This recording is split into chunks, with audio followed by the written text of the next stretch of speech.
if the sport has cleaned up and you don't, that makes you even worse. I'm not trying to rank them in badness. I would love to rank them in badness.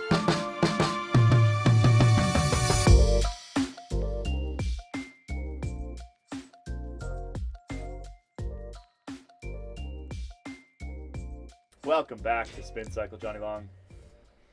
Hello, happy Monday, happy Monday. Happy Monday, and welcome back, Kate Nicholson. How are you? Hello. I'm all right, thank you. Let's get straight into this doping story. So this as I said in the intro, this is a time-honored tradition. Either right before the tour or in the middle of it, which we kind of helped out with last year, right? We did our own little bit on that part. Not doping, more just questions. in that Science, general area. Science, Area. A science story. So over the weekend, I had this sent to me. Thank you to everybody who sent it to me. I had it sent to me about 400 times over the course of the weekend. We haven't written anything on this yet, at least as of Monday morning, because I think we're still kind of wrapping our heads around it. And there's also, to be honest, like it moves the story forward, but not with a whole lot of like real firm anything. We don't have any names, for example. But anyway, I'm not doing a great job explaining it. Johnny, can you just sort of wrap this up for me? Like, what came out over the weekend from the Germans? So this story came from the German outlet ARD, and the sort of renowned anti-doping journalist Hajo Seppelt. I hope I'll probably butcher that pronunciation. Hajo, okay, yeah, my bad. Yeah. Anyway, always on the doping bee, always uncovering interesting things, and this story concerns the Erfurt German doping ring that was the centre of the Operation Aderlass investigation. If you guys remember that from 2019, where it was a number of different athletes across various sports. The cyclists involved, or implicated at least, were the likes of Alessandro Petacchi, who's probably the most famous, and this shows how long this sort of doping ring was in operation, because that was, a few years before. It included Danilo Hondo, Christian Corrin of Bahrain Merida, now victorious, Christian Jurasek of UAE Team Emirates. Some of these guys got suspensions, or there was, various things handed out. It went quiet after that bit, because the doctor at the centre of it, Mark Schmidt, this like German-Austrian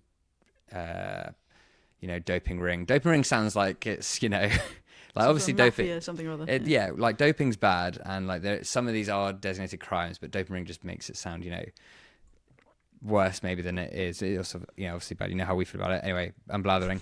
The update is that a number of people who were implicated and sort of maybe proven to be involved can't be named and have effectively gotten away with any sort of punishment, because the statute of limitations has expired on, the German authorities, as in like the courts, being able to press charges, because the time has elapsed from when the supposed incidents occurred. And the main point, finally getting to it, is that it implicates a staff member currently working with the Ineos Grenadiers, who's not been named because of this expiration of the statute of limitations, and how this Ineos employee has been uncovered on like text chains with Mark Schmidt, the doctor, putting him in contact with a guy who was suspected of supplying like doping products, and then Mark Schmidt telling athletes that have been caught that they could get certain products like ACAR and TB500 from this guy that the Ineos staff member had put his way. So definitely dodgy. The Ineos staff member hasn't been named. They make note, but it's very clear that it's still there. Ineos provided a no comment on it. The Ineos employee was offered his opportunity to provide a statement. They didn't. So, yeah, a bit of a tricky one. Hard to know who's at fault. What's happened, what the implications are today. Apart from that, there's a current, and it's not a surprise in cycling, right? Is that there are people with past involved in cycling, but this is a recent doping thing. Yeah. It's a recent doping thing when we are told a lot of the time that this is a completely new sport, and there's been a clean break with the past when that's clearly not the case. I think that's the main takeaway for me. Yeah, it's interesting to contextualize it within Ineos though, because they have certainly for a long time in the height of their powers, let's say, and from the start they were adamant they wouldn't even employ like former riders or staff that had been involved in anything. Because Yeah. I think Matt White was supposedly meant to be Which was on their. patently bullshit from day one. Yes, Yeah. yeah. But that was the reason that they didn't bring Simon Yates with Adam Yates. Was the reason for not signing all sorts of people. If you had anything, even just a TUE was supposedly enough reason not to be employed. So it's just and yeah, like I say, putting it into context rather than saying this is interesting, ironic, because we know that partly it's probably almost impossible to fully furnish a team with former riders and sports directors and coaches and doctors. True. That haven't got any sort of involvement, even just adjacent to it. Yeah. But yeah, True, it's but interesting to think about it in context. At the same time, I think there's probably a difference between the supposed quote unquote dark days of cycling and doping and employing those people when everyone from that generation, not everyone, a lot of people were at it, but to employ someone implicated in a case as recent as 2019 and to continue doing that definitely shows how far maybe the team has travelled from those initial ideas of trying to be, above board that you can't even have people who've, had prior stuff. But anyway, interesting story. Yeah. I think the time is no coincidence, and which is absolutely fine. I see no problem with that. This is the time when most eyes are on cycling. The most interest is here. I'm already excited for the Ineos press conference because this has to be addressed, especially after you had the likes of Geraint Thomas talking about Nairo Quintana's stuff with the tramadol issues. So I wonder if the same applies to this guy there. But yeah, I feel like I've been blathering because you have to be careful what you say. But no, yeah, it's a tricky thing to talk about. But yeah, I think it's. Am I correct what do you think, in Kaylee? thinking that this so a couple things. One, Aderlass is viewed, I think by many, I think myself included, as kind of particularly egregious because it did come significantly after we had a either real or imagined, and I think mostly real, shift in the culture of the sport. And so I think it's a lot easier to look at 2005 and be like, well, you basically everyone's couldn't doing be a it. pro cyclist. You like if you were fully clean, right? At least you couldn't be a very successful one. And then you get to sort of 2008 to 2011, which is when the biological passport was implemented, and it's when a lot, sort of anti-doping teams started to rise, which, we often talk about Jonathan Vaughters and Slipstream, but this was also happening on a lot of the French teams around the same time, and really did feel like a sizable shift in the sport. The sport also got slower for a couple years, lo and behold. It has since gotten faster, although I think, Ronan points to a lot of sort of technological improvements and things like that are probably, at the very least, make up a significant portion of that speed increase. Anyway, my point being is that there was this kind of gap in the 2010s where it felt like the sport had turned a corner. And I remember when Aderlass kind of first came out, because really the only thing that we'd had in that whole period, in that whole decade, was these kind of one-offs. We'd had like this random Spanish guy gets popped, this random Italian guy gets popped, whatever it is. And it felt relatively contained. And one of the big narratives from the sport and from those in the sport was that they were like bad actors. They were like single people going and figuring this out on their own. And then Aderlass showed up, and it was a ring, as you described it, Johnny. It was sort of individual riders. They were working with individual riders. It wasn't like whole teams, but it was still a very organized thing. Multiple doctors, there's some fun details in this one from the weekend about, Slovenian burner phones and all sorts of things like that. SIM cards bought with cash, like that kind of sort of old school under the treachery, table, under the table stuff. And yeah, it made Aderlass feel, like I said, particularly egregious, because I don't know. Am I being a little bit silly in saying that, like, if the sport has cleaned up and you don't, that makes you even worse than the people who were sort of doing the bad stuff 10 years prior? To me, it feels like that. I'm not trying to rank them in. I'm not trying to rank them in badness. I would love to rank them in badness. Let's rank them in badness. Yeah. Usually I do, but in this one, I don't have an answer for you, really. My main concern, I think, if we are in a new cycling that we can trust, is that we should be able to talk openly about this and Yeah. stop kind of. I don't know. We just stop saying that it's all changed, right? Because I think that's when, if you're not vigilant, then that's when it all. Yeah. Especially, I Well- think the reaction to this story already. Like, we're recording in the afternoon of Monday. I haven't seen that much coverage of it elsewhere.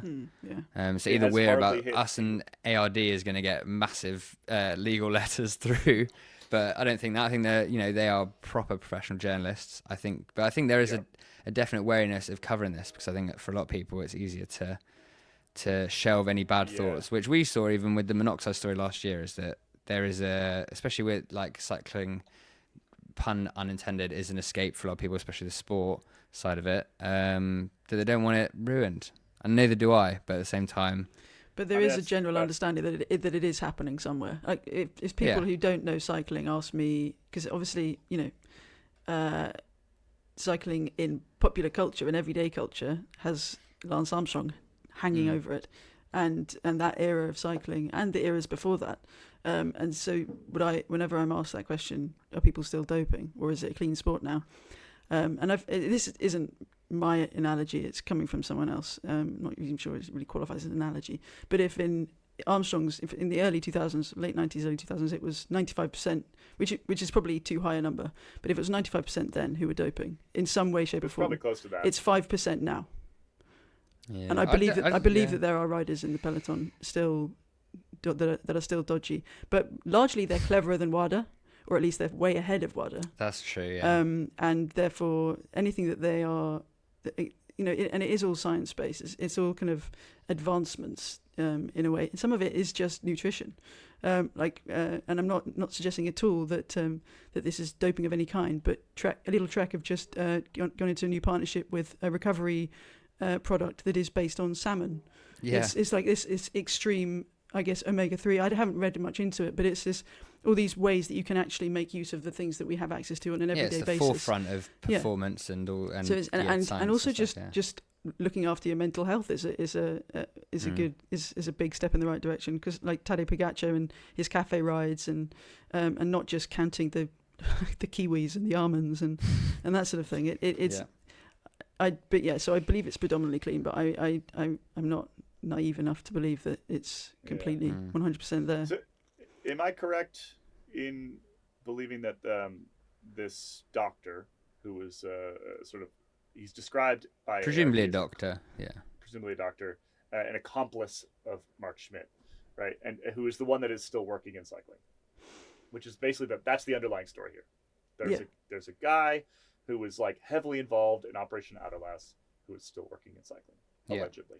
I wish I'd said that at the start. It's a much better summary. And he was working in cycling through much of the last 10 years, and was working at Team Sky when Team Sky was winning lots of bike races. Do we have a lawyer on retainer? There are no allegations. I'm just repeating what I said. You're talking facts,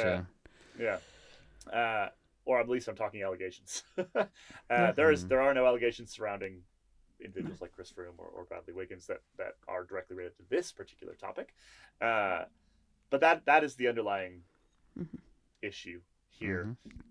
I do think, you get into opinions pretty quickly, and that's a very dangerous place to go on a podcast that's going to go out to tens of thousands of people and haul our asses into court. So maybe we'll just cut it off there. I think that this is a story that is worth looking into and reading, in the same way that I think any of these stories are worth sort of putting in the back of your head somewhere and adding to the broader context of the sport and the way that you watch it. There is not enough in this story at the moment to have me stand up here and say that cycling has a problem again or something like that. But I do, this stuff is always concerning, and it's worth digging away at. The thing that kind of sticks in my mouth a bit is the no comment from Ineos, which I presume is a legal thing where it's like, if anything like this happens, you just go straight into arse covering mode, right? Regardless of what's happened, you're just like, no comment, can't get involved any further. But as Mike Marino pointed out on Discord, is even a statement saying like we are committed to clean cycling or anything like that means a lot more than just trying to push the issue away. You know, if you actually cared about the sport and stuff like that. And it wasn't just no comment; it was no comment at this time. Yeah, that's interesting as well. I mean, so we don't know who the individual is. No. We have a guess. We can make deductions, which I haven't even. No, you know what? I haven't even bothered to go on the website because I don't think I'm smart enough to like accurately deduce. So the reason I went on the website is to take a screenshot of the staff, right? To see who disappears. See who disappears in a few weeks. Yeah. And then you can ask Ineos about it, and they can say no comment. Mm-hmm. Exactly. And that'll be fun. Mm-hmm. I can't wait to do that at the start of the Tour de France. Let's move on. From this story. Again, we've passed on, I think, what we know. Let's move over to. God, I love the UCI. They're just it's never ending. They're a media organization. They really are the gift that keeps on giving, and their gift to us over the weekend was an announcement that they're going to chase down, I believe, the Ethics Commission, which world famous Ethics Commission. The Ethics Commission, based on the first story in today's podcast, may have other things they want to spend their time on in the next couple of weeks. But nonetheless, they have decided that they want to chase down Dries De Bondt, who is a Belgian rider who was at the Giro. And you may remember this moment. Kit, do you remember this moment? Yeah, I do. Yeah. So he was in the breakaway with Wout van Aert. Yeah, he was in the breakaway with Wout van Aert and a bunch of others, but Wout van Aert notably, on stage 20, the finisher stage. And De Bondt was really active in breakaways because he got that intermediate sprint prize, which he kept fighting Pedersen and Van Aert for, which was he was potentially putting himself in the shop window, as this is part of the discussion here, or at least as part of the context. But yeah, so on the finisher stage, he was dropping back from the breakaway, or at least he was, one of the shreds of the breakaway that had earlier formed. And so by the time he was caught up to by Carapaz and Del Toro, Simon Yates was already up the road. So this was in the last few kilometres of the Finestra, just before they got to the gravel sections. He very clearly did a pull. He was doing the whole look over the shoulder like a teammate would, and then lifting himself out of the saddle and accelerating as Carapaz latched onto his wheel. Because remember, at this point, Del Toro is hovering on Carapaz's wheel, and Carapaz is wondering what on earth to do with himself. So De Bondt sat on the front for probably not very long, because this is a Belgian classic specialist on the Finestra. But yeah, it was a That's my favorite part about this, which is that it just didn't do anything. Yeah. It didn't do anything. Yeah, but what got him in trouble was that what he said afterwards. Yeah, that's the reason. Yes, he would have gotten away with it if it wasn't for his pesky interviews. At the time it was just a quirk. It was just like, oh, what are you doing, Dries? Because he'd been a bit of a joker for the whole. I mean, there was that stage when he kept sprinting against Pedersen and apologising. Pedersen in the Ciclamino jersey, so he didn't need to sprint, but you could see him. He kept going, "I'm sorry, mate." But so he'd been. This was just another layer on top of that, Dries De Bondt being a goon. But then he came out and said, "Well, I think initially, didn't he say that he was in talks with EF, or that he'd at least spoken to somebody?" He said that he was out of contract. He definitely out of contract. Yeah, he said that Decathlon haven't told him whether he's getting a new one, so he's like, seemed like a good idea to market myself during the Giro. And then he had a chat with EF sports director Ken Van Mark, who's the brother of Sepp Van Mark. Yeah. And Ken Van Mark basically said, by racing, after Dries De Bondt presumably was any space on your team for next year, Ken Van Mark said, apparently, according to Dries De Bondt, something like, racing in a way that's important to the final result might lead to something serious. And then De Bondt said, it inspired me to do what I did for Carapaz. So they've said all the quiet things out loud that usually people get away with by just not actually saying it. So basically, next year, Dries De Bondt will neither be racing for Decathlon Aegis nor EF. Well, or maybe he'll race for EF, and it'll just be really funny. Yeah, I think he should. Yeah, and they'll back pay him. I think EF should hire him. I think he showed so. more loyalty than it might even help his ethics commission case. I guess the UCI's main problem is that it's in some way an exchange of how you're racing for money, even if indirectly over a contract that may or may not. Ken Van Mark's not handing out the contract.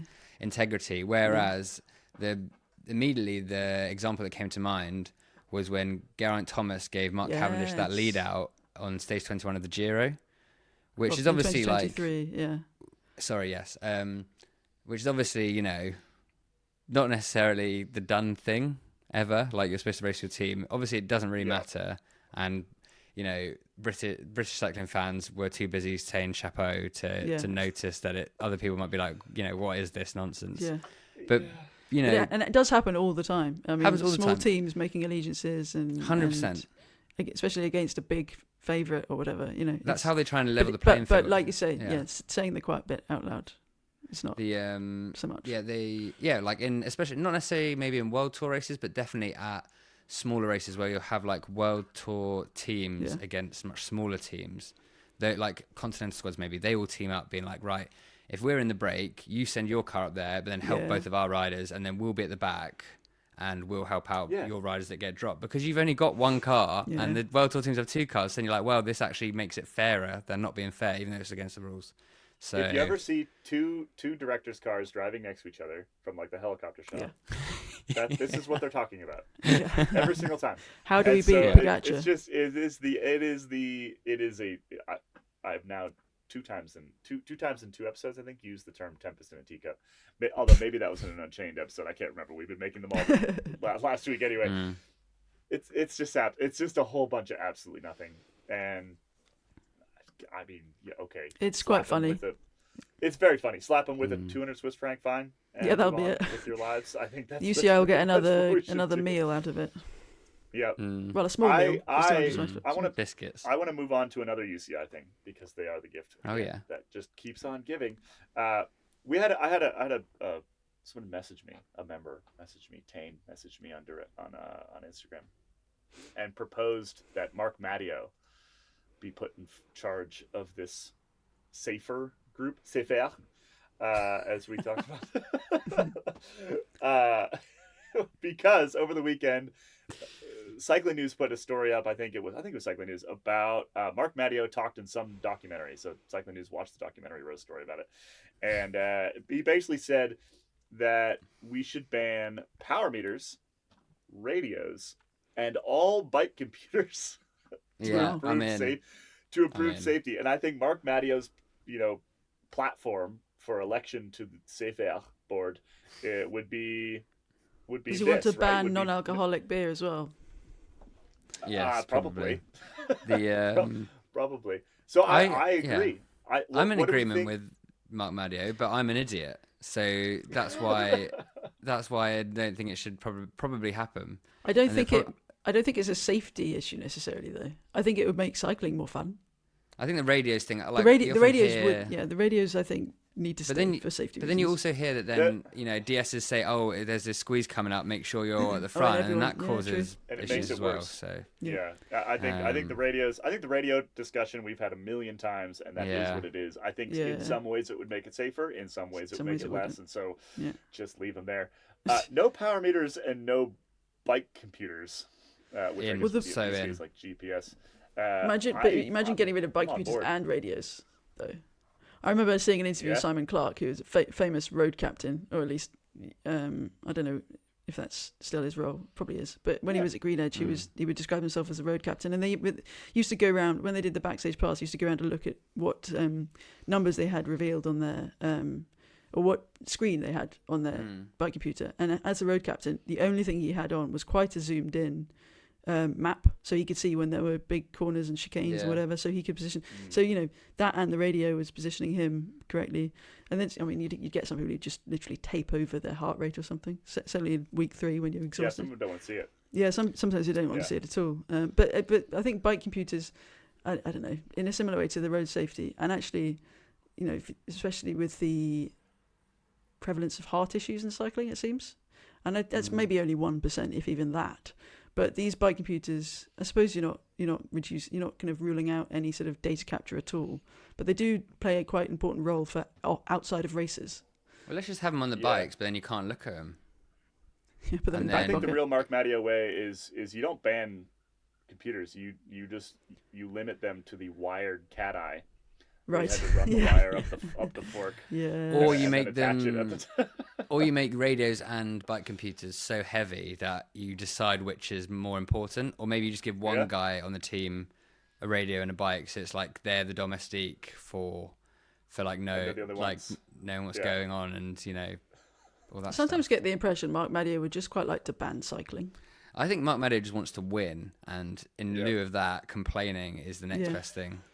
But we saw I saw this on Twitter. I think a few of us saw this over the weekend in relation to these quotes about how Mark Madio looks to be, from a screenshot of hit Mark Madio during a race, be using a power meter, and judging by the quality of the screenshot and the era of the kit, maybe one of the first riders to use a power meter. So that's something to consider as well. Yeah, might have been teamish. Might have been a kind of this. Mark, you are a leader. You have to demonstrate the credibility of this thing. I'm sure when he was racing, he would have been all about it. Well, right? true. I'm sure if David Gaudu was winning the Tour de France, he would not care what any one-way bit about power meters or radios. Mm-mm. And I like Mark. I'm not saying this out of. No, we love to hate and hate to love. No, I love Mark Madio, but it's just like you got to call it what it is, like Yeah.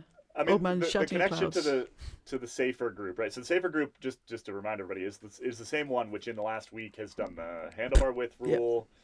We just heard about the maximum gear trial that's going to happen in August. We've talked about all these things on the pod before. That's the Safer group, and I think that the idea of having Mark Madio at the head of that group is genuinely enjoyable. I would really like to see what he would. I think Mark Madio would definitely be behind having a referee on a motorbike with cards in his pocket.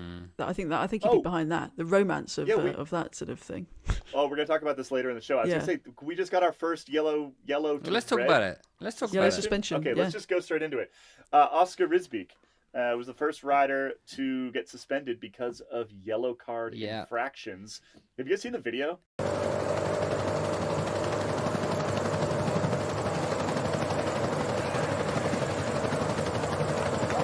Yes, that's the second one. It's insane.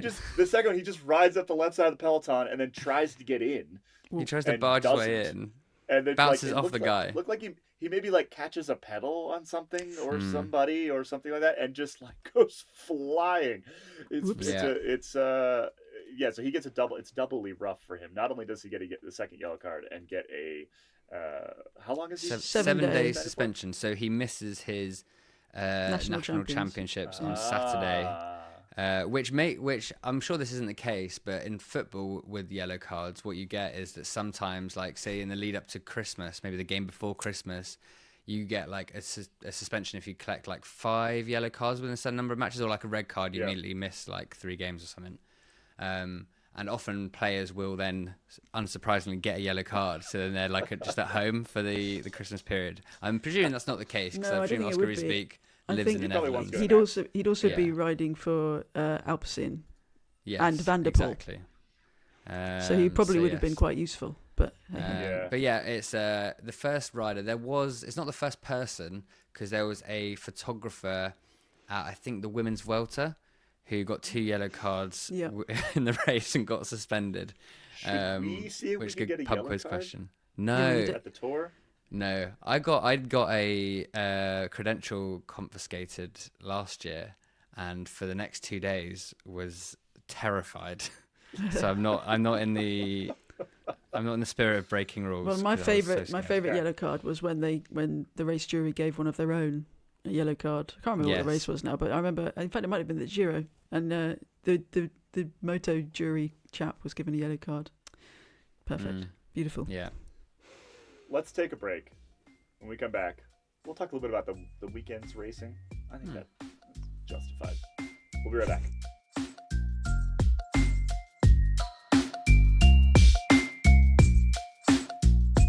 Welcome back, everybody.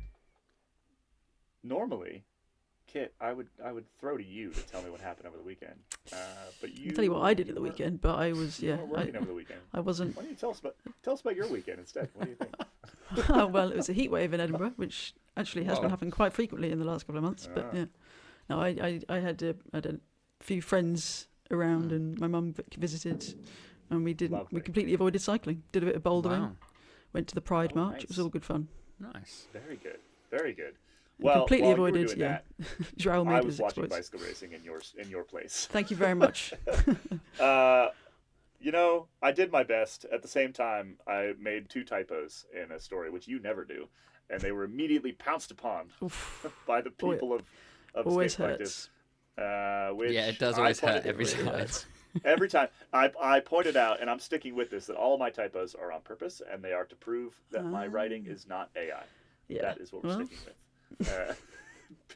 Because if I spell meter wrong, that's a deeply human error. All right, so I was watching the bike racing over the weekend, What happened, Kaylee? and well, at the Tour de Suisse, we had an uphill time trial to wrap things up.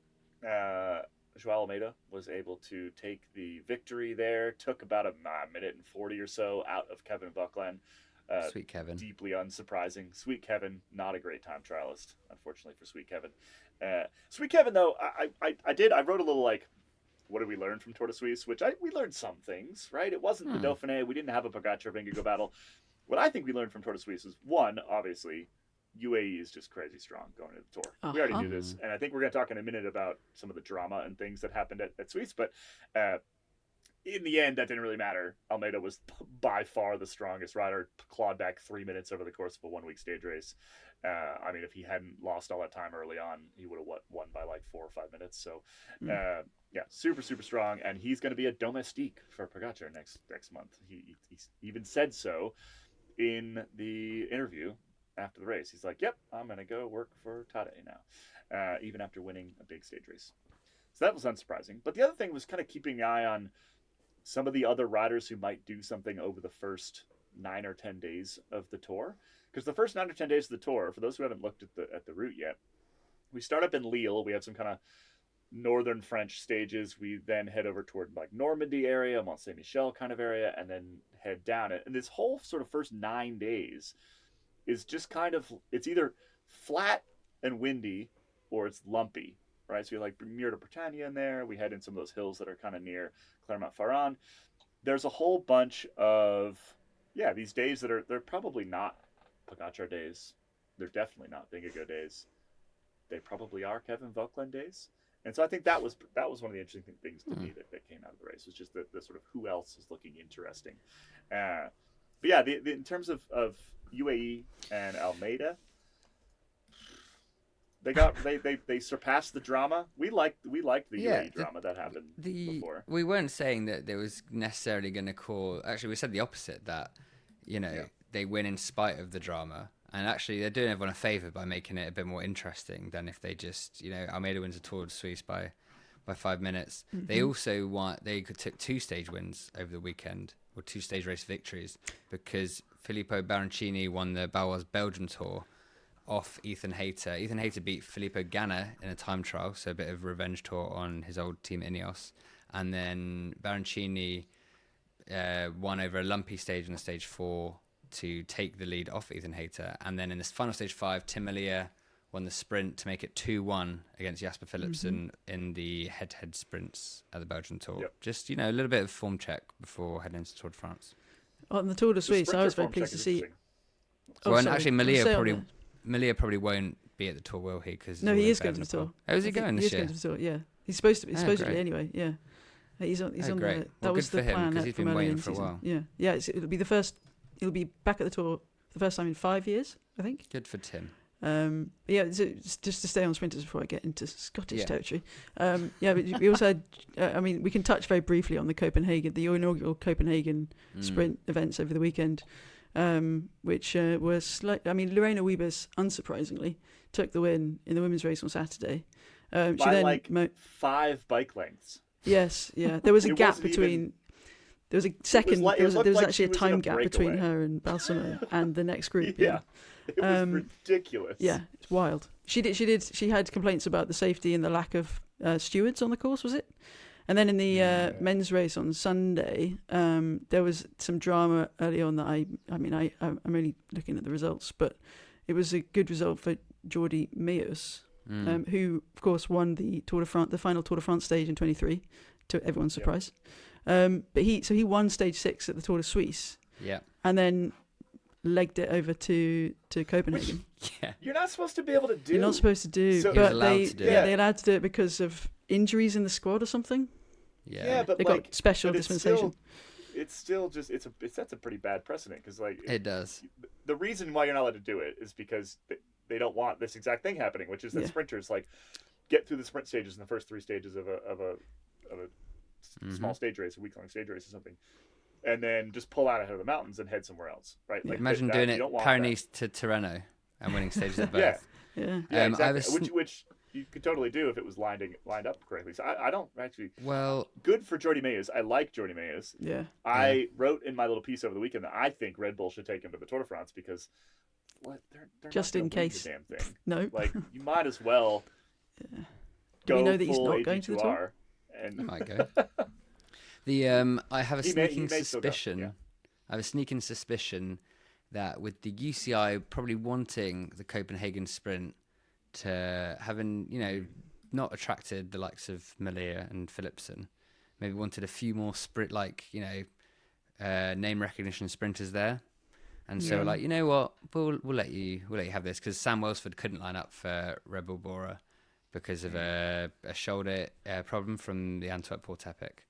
So that's my single suspicion is that as long as maybe. you're a brand new UCI race that the UCI wants to push, then the rules don't matter. Yeah. We're back to the Tour de Suisse, and just, I don't know, maybe you want to finish here, but great result for Oscar Onley. Yes. yeah. From the Scottish borders. But it's not only great because he's a Scot, and that's awesome, but it's also, within the context of the race itself, he finished 3rd on stage 3, 2nd on stage 4, 1st on stage 5, which is a nice little run of results. But it's also the first big result, I think, since his disastrous year of 3 collarbone breaks in about 9 months. So that's a really good He's on the tour preparation team, for his for the Tour de France, for his second tour. But he's one of his. I believe that he is one of the young GC hopefuls at Picnic Post-Nel who's mentored by Romain Bardet, which is maybe a good Is thing. he a GC hopeful? He has this been year? trying to be for several. Probably not this year, but he's been trying to be a. He's got designs on GC for sure. Eventually. He finished 3rd at the Tour de Suisse. Oh. He finished 2nd at last year's Tour of Britain, 2nd at the Tour of Guangxi in 24. I don't know. Highlight that. Yeah. I don't know. He's a good young rider. He's still young, 22. But he's kind of a bit of a GC rider of yesteryear. Not much time trialing. But hey, we'll see.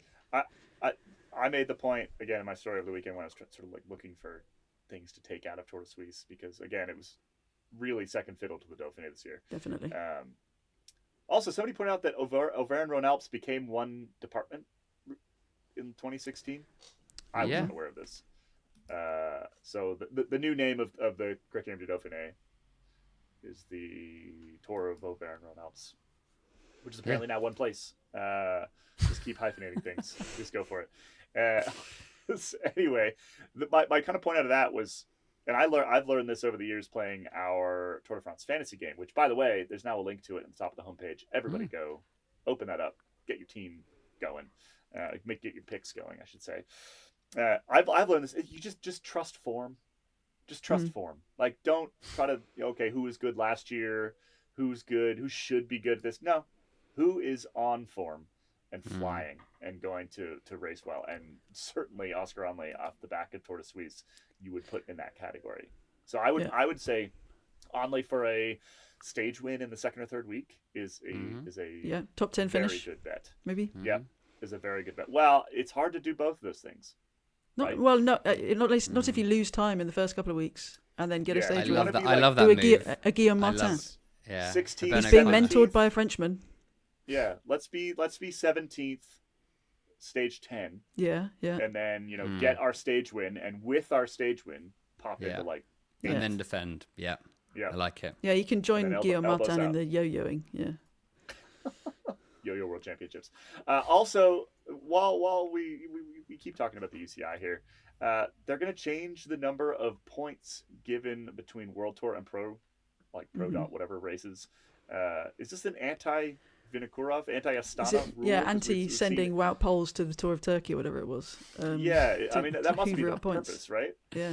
In which case, I think we're okay with it. Because Yeah, we don't I get really behind love that. What they've been doing anyway. No. So bring the A team to the A races. Yeah. So they're increasing the points for the winner in all races at World Tour level to 400 from 300, and then Pro Series races will also go from 200 to 250. So, but obviously then it makes a bigger gap. So increases the gap and probably increases the Pro Series races from smaller races where you can get it. This is for next year. So and the next then relegation cycle. They've also added some more weight to the UAE Tour, Strade Bianche, and Flèche Wallonne. So the winner of those races will receive 500 UCI points. So like obviously they still do levels in like the bigger World Tour. Strade Bianche is getting closer to monument status. There's so is the UAE Tour, Kit. Well, I just pretended that wasn't, Why? How long? Why? Yeah, how long Why? until the UAE riders are shilling, saying the UAE Tour is the most, doing a real Mark Cavendish shill. Are they trying to? What are they bringing it on par with? The Dauphiné? Other races in this group include Paris-Nice and the Amstel Gold Race, so I think there might be even levels above. Yeah. Maybe not. UAE, I think just Grand UAE Tours. Tour and Paris-Nice being worth the same number of points. That's patently absurd. Someone asked Mark Madio pronto what he thinks of that. Yeah. I'm just trying to find. I've frequently said that I want the thumbs up, thumbs down from Bernardino, but I think maybe we need a thumbs up, thumbs down from Mark Madio. Yeah. Maybe actually the future of the sport, because that is stupid. It is. It's stupid. For context, Paris-Roubaix is 800 UCI points if you win, so there are still levels to this game. Maybe the UAE Tour will get there eventually. We'll have to see. We can only hope. I would wager it will at some point. Yikes. All right, let's take Somebody a quick break. will When we come pay back, when we come back, Remco is pissed off at altitude.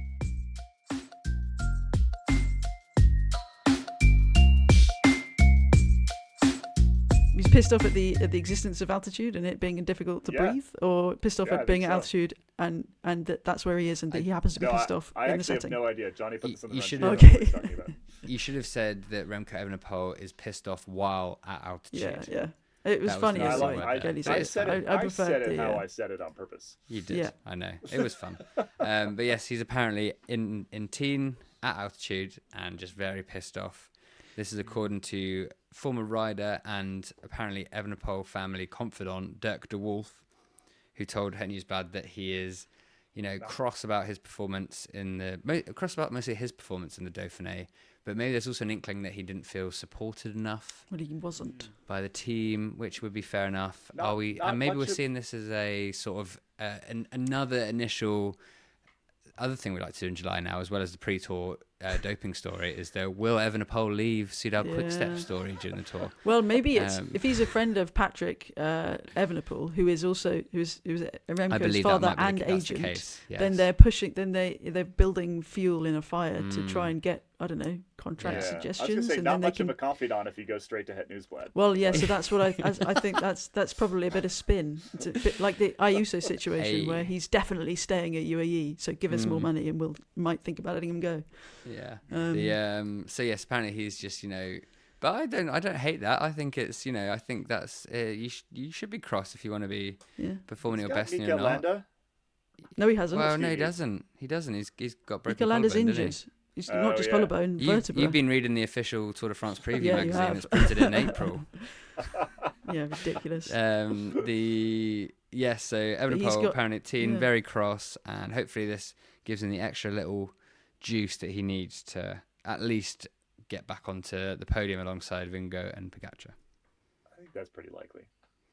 In contrasting emotions, Tadej Pogačar, along with his partner Urska Žigart, fellow pro cyclist, have released a children's book, which is fun. Very fun. Kaylee, maybe if you teach your children Slovenian, you could then buy the book. I would be willing to learn Slovenian. I would be willing to bet that it'll be simultaneously printed in English. You reckon? I think it'll be a Slovenian only. The cost of printing books these days, Kit, honestly. Well, trees are madness. Expensive. Trees are expensive. Yeah. It's a book where on the cover they are both in their like Tadej's in the rainbow jersey. He's on a yellow bike as well. He's on a yellow bike. Oh, interesting. And then Urska's in her Slovenian national champs jersey. I reckon maybe they went for this year to do the book so that they could print Tadej Pogačar in the rainbow jersey, if I had to guess. The Adventures of Poggy and Pika, which I presume is Urska Žigart's nickname. Yeah. According to the sort of blurb, does not take place in the world of cycling, but in a fantasy world filled with mythical creatures, which in the newsletter I did point out still sounds like cycling. Yes, it does. But the book aims to inspire young children to chase their dreams. So that's good. Definitely. Yeah. Nice bit of merch. All these children's books with like meaning. Give me your thoughts on children's books, children's literature. Children are dumb. I don't know if you know this, but they're pretty dumb. Like their brains are very small. They haven't figured much out yet. They learn quickly, and like they do take meaning from things in regular life. I don't think they take much meaning from children's books, to be perfectly honest. What they mostly want is like tractors doing things. So if I ever write a children's book, it's going to be tractors doing things. It's a good idea. Or like unicorns doing things, like kind of whatever they're into. What about just the book of things to do with a cardboard box? Oh, I was all about cardboard boxes. That would be, I mean, Johnny, you and I should make this book. Should we do this? And then we should retire. We need to go pitch these to Peter Dinklage in his Manhattan office. I used to, the first line of my personal statement for Applications University was, they used to call me the sellotape engineer. So I used to make, because I was applying for a design degree. I even made a dog once, because I really wanted a dog. And I made a massive dog. That's very like fun. A Labrador type thing. I was a strange child. Loved cardboard. Sometimes, we go to the library, right? We go to the library, we pick up some books. The kids pick them mostly based on like what's on the cover. Yep. Yeah. And then I'm like reading it, and I'm like, there's like deeper meaning. There's like layers of meaning in this book. Like and Pixar sometimes I'm just trying to figure out what the meaning is of these books. And I'm like, the 4-year-old, straight over the head. Like you're on Goodreads, giving it a 3 out of 5. Like, the meaning was too obscure. The whole purpose is just to make parents feel better about the book that they're reading to their child. Because when it's done well, like, you know what I like is like, that's unsurprising. When it's funny to me, that's like the Pixar thing. Yeah, like if it's adult jokes that I find funny that the kids just like completely, they have no idea what's happening. Yeah, Pixar movies are 2 in 1. That's what I like. Yeah. So anyway, I hope that Pogi and Pika. Yeah. Yep. Pika. I hope Pogi and Pika have dumb adult-oriented puns throughout. That's There'll be. I wonder what page the Tufts get involved. I bet they get someone like a fairy or goblin does magic on them or something. Probably. Oh, that sounds. And then they got to go rescue them. Like there could be some awkward meaning in that. Should we corrections corner and then head to After Dark? Let's do. We've got a corrections corner and addendum avenue. Oh. So the corrections corner, apparently Tom Pidcock was towed uphill, not downhill, on the bungee cord attached to the motorbike. I don't know. Multiple people told me this. I clearly did. I watched the video quite a few times and at no point realised this, so I didn't even really bother to go back to check the video. I was just like, other people are right about this. I always get a comment saying I've just completely got something the wrong way around. So there we go. So that apparently that does make it less dangerous than towing him downhill, I guess. It makes it easier to stop. It makes it easier to stop. Yeah. But it also could launch him, into the air. I maintain that this is not that impressive, that these guys go this fast like all the time. They do. Yeah, fair enough. They anyway. do. Like all the shots, like when you're watching the Tour de France and the guy with the camera on the back of the motorcycle, he tilts the camera down and shows you the speedometer. They do that when they're going over 100 all the time. And so I don't really. Do you think it? I like a lot of the Red Bull sort of like stunt things, but this one didn't do it for me. Didn't do it for you. Okay. Do you think it helped Tom Pidcock to his 10th overall at the Andorra Morabank Classica? I wonder how cross he was after that. I wonder if he was as cross after that as he was after the Giro. He's like, I should have spent more time on the bungee cord. I mean, a bungee cord going up that hill would have helped. Yeah, it would have. 95 k an hour up the hill. Then our addendum avenue that we're rocking down today is courtesy of BF Miller I think this was on. I think this is actually a comment left in the newsletter, and it was about the dogs with their high VO2 max. We actually found someone who was about the sled dogs. We actually found someone who knew what they're talking about. No, this is Discord. I read this on Discord. Oh, it was on Discord. Okay, great. Yeah. I never know because I just copy and paste the username and then just do the blurb. I'm just going to read it out again. Okay, from BF Miller. This morning, I was listening to Spin Cycle, and the call went out for any experts on sled dogs. I have some expertise and have attached one of our papers on the topic. Okay, if you've written a paper, you are an expert. In brackets, we have others, so that's great. We've not directly measured VO2 max on the dogs because they tend to max out the treadmill. Funny. Wow. However, we estimate that it's around 270 milliliters per kilogram per minute. I believe that says with the forward slashes. BF Miller continues, I have worked with a couple of top teams, including a multi-time winner. I can most certainly confirm there was no doping in those dogs. Of course, I do not know what happens elsewhere, but I only heard of suspicions once. The dogs are truly exceptional athletes and make cyclists look like amateurs. In my experience, the mushers, who I presume is the humans, they're like the jockey type people, the mushers treat the dogs better than even the most adoring pet owner. The dogs have a great life doing what they love to do, run. They're truly amazing athletes. In one of the papers I attached, we measured how well the mitochondria in the dog muscle works before and after the Iditarod race. Iditarod. But yeah, apparently they're the highest numbers they've ever seen published in mammalian muscle. Wow. So that is kind of wicked. Yeah. Yep. And I didn't know I needed to know this, but now I do. According to Inigo San Milan, mitochondrial effectiveness, I don't know enough about this to talk in any real detail. It's one of the reasons why Pogačar is so good. Wow. Also, I did not come up with this joke. This is from Discord. Multiple people. Perhaps he's got that dog in him. Damn it. God damn. I think that's really gives all a whole for different meaning to that phrase, doesn't it? It really does. Yeah. It really does. Yeah, who's the musher in this situation? I think the only other item that I've got that we should say, or at least hint at in the main show, is that me and you, Kaylee, will be in Lille next week. You and I should have said we'll be in Lille for the Tour de France, and we've had a couple of people inquiring about meetups or podcast recordings. Yeah. So that will be happening, but I'm not going to say it's member only, but I think we should at least only give the details of it in After Dark. Yeah. Is that fair? I think that's legit. I think that's totally fair. So, yeah, I'll provide a small overview here. So on Thursday is the team presentation. We'll do something after the team presentation because whoever booked our Airbnb in Lille did a spectacular job. And we are like 2.5 blocks away from the team presentation. So there will be a bar in that vicinity where a meetup / podcast will happen. Great. But we won't tell you which one unless you remember. Yep. All right. That's it for us today. Thank you so much for joining us. We're going to head into After Dark, the members only bit of this podcast. Head over to escapecollective.com/join right now. Do it. Because otherwise, you're not going to be able to read anything we write during the Tour de France. And you're going to miss out on all the After Dark stuff during the Tour Dailies, which is going to be really good stuff. So make sure you do it right now. I think we should also maybe mention, not this week, but next week, we're actually going to run a free week.